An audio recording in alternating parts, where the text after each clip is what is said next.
Hello there, how are you all doing? I hope you're all doing well. So, welcome back to part 2 of me opening up the Jazz's Ultimate Creativity Collection. This is, if you didn't know, the world's biggest, most expensive and heavy, incredible art box that has ever existed. It's essentially a massive art box with 3 boxes in one. It's valued at $769 but is priced at $365. Or you can buy each of these 3 individual boxes on their own for $99 and $199 for this big one. Now, I've had to split this video up into 3 parts. This is the second part because this thing is so big that I just couldn't put all of it into one video without really giving a lot of in-depth detail about each box. So the first video I uploaded was the Jazz's Incredible Inky box. It was absolutely amazing, and I'll put it in the card right here if you want to watch it. And today I'm going to be opening up the Jazz's Jazz's Mega Minis box. That wasn't hard. And I'm so excited for this one. This one is actually the box that I've been most looking forward to. Now, as I mentioned in the first video, I will be doing a giveaway and purchasing one of these 3 boxes for one of you. All you have to do to enter is leave a comment down below and let me know which box you want and why. Leave your Instagram or Twitter handle so I can get a hold of you if you win. Make sure you subscribe to me and like this video, and that's pretty much all you have to do. Bonus points if you leave a comment on the last video I uploaded on Wednesday, and if you leave a comment on the next video next Wednesday. Thank you so much to Jazza for sending this to me. Anyway, that's enough of me talking, so let's get into the minis box. Okay, so I'm very nervous for this because I have never opened or used or done anything regarding a miniature before. So this is something that he is amazing at. Okay, so inside, once again, beautifully packaged. So the first thing I'm seeing inside this box is a Stay Wet handy palette. I've never used one of these, but I have heard of them. And essentially, from my understanding, they basically help to keep your paint wet longer because acrylics and things like that dry very, very fast. But these palettes, I believe, help them to stay wet. Ooh. So it's like a spongy kind of sheet. So we also have these sheets, and from what I'm guessing, and I obviously will check on this, I believe that you dampen this sponge, you put a fresh sheet of paper over the top so the paper is wet. Okay, we have some Loctite super glue. I'm guessing we're gonna use this to glue things together. I mean, I don't know, but that's what intuition is telling me. Next up, we have a spruce cutter. Oh, sprue cutter. I thought it said spruce cutter. Just go outside and cut all your spruces up. Essential for Creativity by USA XL. I really don't have a clue what this is going to be used for, but it just says you can use it with soft wires, plastic, paperboard, and soft metals. Next up, we have some wood glue. This is by Aleene's Original Wood Glue, wood adhesive, sandable, and stainable. By the way, I forgot to mention that Jazz's boxes will come with informational booklets, but right now he's still working on it and I've just got an early release of the product. So next up, we have the Army Painter Jazz's Collection. Oh, this is so cool. He's had his own customized box. Look, with his little avatar. That's so cool. So this is the Army Painter. Essentially, this looks like what the kit that you use to put your miniatures together. So whether you're doing like landscapes or you're painting it, this looks like your pretty much ultimate collection and tool set that you need to make your miniatures. I love how most of his stuff is like properly customized as well. This must have taken such a long time to do, so many months of planning. So inside, whoa. Oh, there's an instructional booklet in here. This will help me out a lot. The Wargamers Army Painting Guide. Oh, it smells like a new that new book smell. Favorite thing in the box is this little free manual. It smells so good. So we have this set of paints. We have 10 paints. I've never used this or heard of this brand before, but I'm very excited to give it a go. I'm guessing it's a type of acrylic. I could be wrong. It's a water-based top quality acrylic paint, perfect for priming armies of wargaming miniatures. In case of eye contact, rinse with running water, just so you know. Don't paint your eyeballs. Also inside this box, we have this little set here. And if we open it up, we have, oh, it's a bunch of little pieces of grass. That's so adorable. Little shards of grass and all that stuff. We have some mulch. Some mulch for the miniature like landscape. We have some mossy, grassy stuff. We have snow. Then we have some little pieces of coral reef or just little bits of dead weedish weeds and stuff. We also have a bag of dirt. I honestly wish this had been in a jar because I could have just said I've got a jar of dirt. This is a Wargamer Kolinsky Masterclass. That's not a paintbrush name. It's basically a very, very small little paintbrush that you can use for fine details, which we're definitely going to need to use. Another paintbrush, says hobby base coating. Then we have a third paintbrush. This one says hobby dry brush, so I'm guessing we use this for little effects and things and texture. Then we have 4 different, what are these? These are also acrylic paints. So this one's called Strong Tone, and I just looked up in the brochure and it says that Strong Tone is used to add like shading and a bit of texture. Next up, we have Gloss Varnish. So I'm guessing we use that after we've obviously painted the miniatures. Then we have a Plate Mail Metal. So I'm guessing if you have some sort of metal on your miniature, this will give that nice kind of metallic silvery effect. Greedy Gold, so again, if you're using gold, this is like a nice metallic shade. We have a tweezer set, which is awesome because I have lost my tweezers and my eyebrows look like a couple of caterpillars up close. This is so cool. There's so many products in here. Like so many products in here. This is a little, basically an X-Acto knife. This is by Excel USA as well. It's a light duty knife, so probably to cut up things. Just like our super glue will be helping us to glue things. Then we have some Milliput. Some uses of Milliput. Model making, sculpting, boat repairs, car body repairs, temporary repairs for car petrol tanks. What? This stuff is strong. Batteries, radiators and exhausts, DIY, plumbing and household repairs. Damn, this stuff pretty much just does everything but clean your house, I think. This is a little palette we're going to be using as well at some point. These are very, very handy. And then, oh, I've noticed there's tons in. There is literally tons in this box. Let's get these out because we're going to save those till the end. We have these bases. Oh, there's even more. There's so much in here. Okay, is that everything? That is everything. Box is officially empty. So we have a bunch of like this, what's this called? I used to have one of these for school that I used to like put my pencil through and make holes in. We also have some styrofoam, as you can see. We have some cork, like a cork board. I'm not sure if this is going to be for a base or if we're going to like break it up for some reason. Then we have a little cutting board, and this has a little Jazza face on it. This is so cute. And lastly, we have the 2 coolest things in this entire box, and these are the miniatures. So this one is the Apocalypse Ghost, limited edition 75mm display miniatures. This is based on Jazz's artwork, and I have actually watched this video that he just put out where he actually used this kit to make his like amazing scenery. It's honestly an incredible video, so I'll link it down below. But basically, he's had these 3D miniatures based on his artwork. There's 5 million pieces that I'm very scared to put together, but this is very cool. We have like a little base here, as you can see. We have, oh, it's my hair in the morning. And basically we just have a bunch of little parts. We have the headless horseman, and then we have a limb. We have a decapitated head there, as you can see. Not child-friendly, Jazza, but very cute. We have another limb, so this is like a little hand. And then we have a foot. Is that a foot? We have a foot. Half a foot with a leg. And lastly, we have a Puppet Swore Jazza Strikers. Ooh, okay. Assembly instruction. Oh, it's magnetized. Oh my word, there's a lot in here. This is a lot. There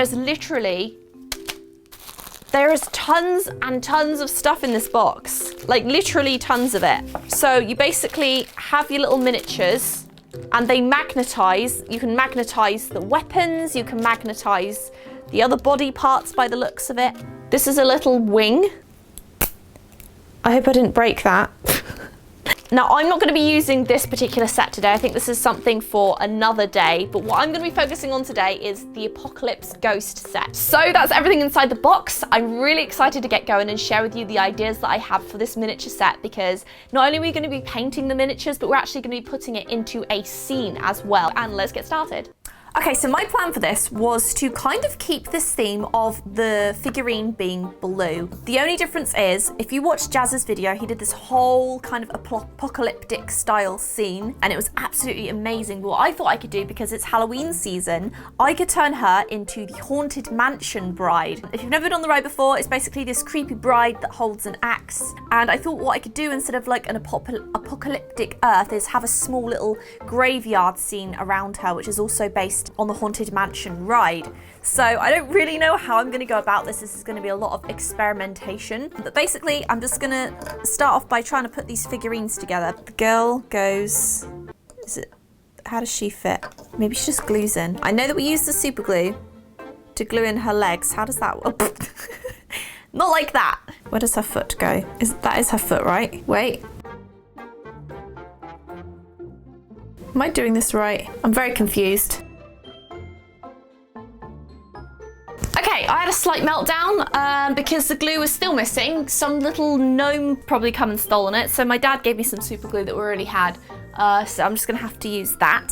So we're gonna super glue if it wants to come out today. Oh no, don't go on the desk. Shoot, it's on the desk. Right, we're just gonna super glue the leg, which kind of goes about there, I think. I hope this is what I'm supposed to use and not the wood glue, because I'm clueless. I just don't know what to do. How long do I hold this for? A while, by the looks of it. How's everyone's day? Mine's going spectacularly. I'm losing everything, and the sun's streaming through the window, so everything's too bright. Does that look right?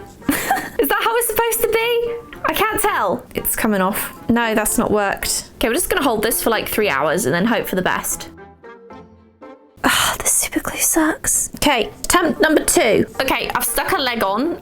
It's still wet, so I'm gonna be super, super careful with it. But right now, I need to add her head. Jazz has said that once you have added all the pieces together, there will be some cracks that you can fill in with that putty. Miniature making is definitely not something that you do within the span of a couple of hours. It's something that you do over the span of like weeks. Like Jazz has spent 100 hours on his piece, and I'm definitely, oh crap. I'm definitely not going to be spending 100 hours on this. I'm going to be spending a couple of hours on it. So we need to hope for the best. Oh shoot. I've glued my finger to it. Okay, so from the front, it looks pretty decent. But then you turn it around and there's a ginormous gap. That's why this stuff is good for filling the gaps, apparently. Because I've got super glue on her face now. She's gonna have a shiny face. We will leave her to dry. What I'm gonna do now is I'm gonna work on the environment. So all I'm gonna do is I'm gonna use this base for her to be stood on. But surrounding that, Jazza crumbled all of this. So let's try that. Wait, did he crumble this or did he crumble the styrofoam? This is fine. This is fine. I think that could work. I feel like it could. I'm gonna glue this down, but we'll see if it works.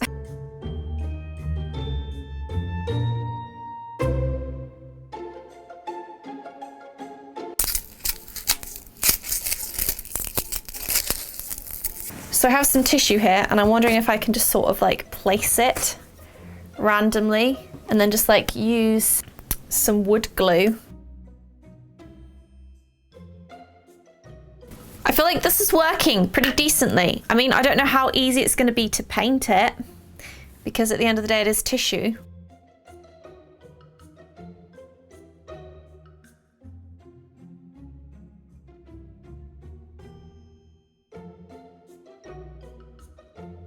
Basically, I'm just trying to add a bunch of texture. I basically just want it to look like a graveyard.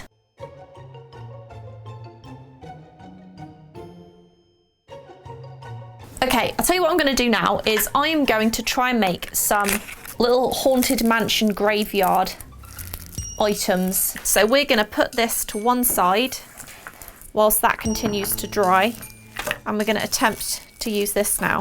Ew, it's sticky. It looks like a little sluggy worm. So if you've ever been on the Haunted Mansion ride, you will probably know that a lot of the headstones on that ride are, or even outside of the ride, are kind of silly. The words and things that they say are kind of funny. So I'm going to try and somewhat incorporate that. It's very crumbly. Cool, okay. Oh, no, it's sticking to the desk. Oh no, it's making a right mess. Like this one, for example. Rest in peace, Cousin Hewitt. We all know you didn't do it. Ha ha ha. And the fact that it's crumbly is fine because it's a tombstone. They look crumbly. I'm gonna actually add some cracks in there. We got a little Fred. You can't really see it, but it says Fred, based on the ride, and also the annoying YouTube character. Let's make some cracks. And this one we'll probably put maybe there. That would probably be a good one. So this character was actually based off of a like blue ghosty woman. And what I'm gonna do is I'm gonna actually make a little axe and put them in her hands. But hopefully anyway, that's what I'm gonna attempt to do. Okay, that's her little axe there.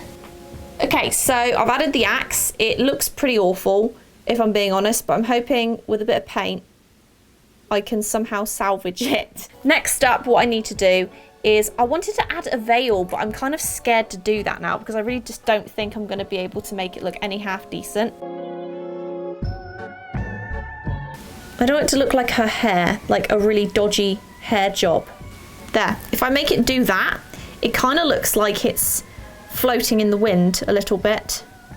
Okay, pre-painting, this is how it currently looks, as you can see. This is all going to be grassy, and this is how she currently looks. She has her veil and her weird wonky axe. I'm actually going to kind of cheat a little bit and use a bigger brush, but other than that, this should be good.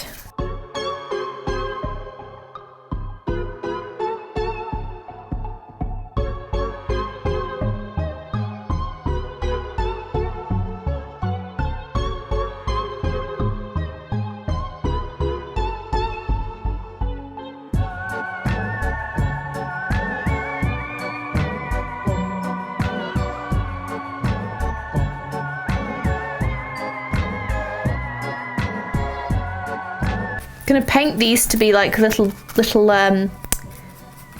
rocks or something.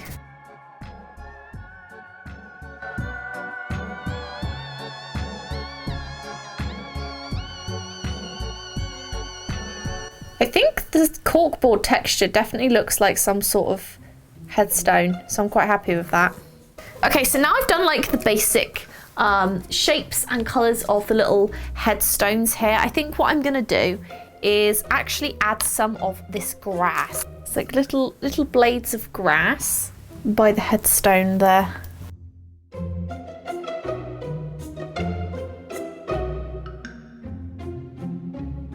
I feel like this is gonna make such a mess because a lot of it's not gonna be glued. Definitely want some of this bark stuff because this will really add a lot of something. Yeah, that's not too bad. Ooh, this is some good mossy stuff. I think I'm gonna like break this up. I don't know. I don't know. I'm just kind of messing around a bit with it. It looks kind of cool, right? I mean, it's not perfect, but I'm pretty happy with how it looks so far. Really, the last telltale sign as to how well this will come out is how I do the little bride woman.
And it's done. Thank you so much for watching this video. I really hope that you enjoyed it. I'm so happy with how it turned out. The scenery in particular, I definitely think the bride could use a little bit more painting, but for overall a couple hours of work, I'm really happy with how it turned out. Please let me know in the comments down below what you think of how it turned out and what you thought of this video and what you think of the box. Thank you so much once again to Jazza for sending it to me. And if you want to see the last episode and the last box in this series, check out the video on Wednesday at 2 PM EST. So once again, thank you so much for watching. Take care of yourselves, and I will see you in the next video.